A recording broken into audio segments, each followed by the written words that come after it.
चालून घेतील. काहींना वरिष्ठांकडून न मागता सहकार्य मिळेल ते डावलू नका. व्यावसायिक भरपूर आणि मनाजोगते काम झाल्याने ह्या आठवड्यात खुश राहणार आहेत.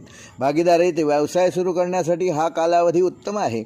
सप्ताहाच्या मध्यात उत्तम ग्रहमान असणार आहे.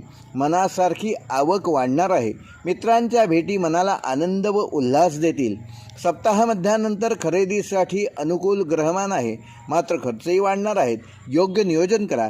परदेशाशी संबंधित ज्यांचे व्यवहार आहेत त्यांना ह्या आठवड्यात काही धनलाभ संभवतो. ध्यानधारणा आणि मेडिटेशनने मनाला शांती मिळू शकेल. सप्ताहाच्या शेवटी धनलाभ योगाचे अनेक संकेत आहेत. कौटुंबिक सौख्य वाढणार आहे. मन प्रसन्न असेल. विद्यार्थी वर्गाने मात्र आजचा अभ्यास उद्यावर टाकू नये. आजचा अभ्यास आजच पूर्ण करावा. मिथुन राशीसाठी शुभ दिनांक आहे दिनांक 7 व 11 मे 2024.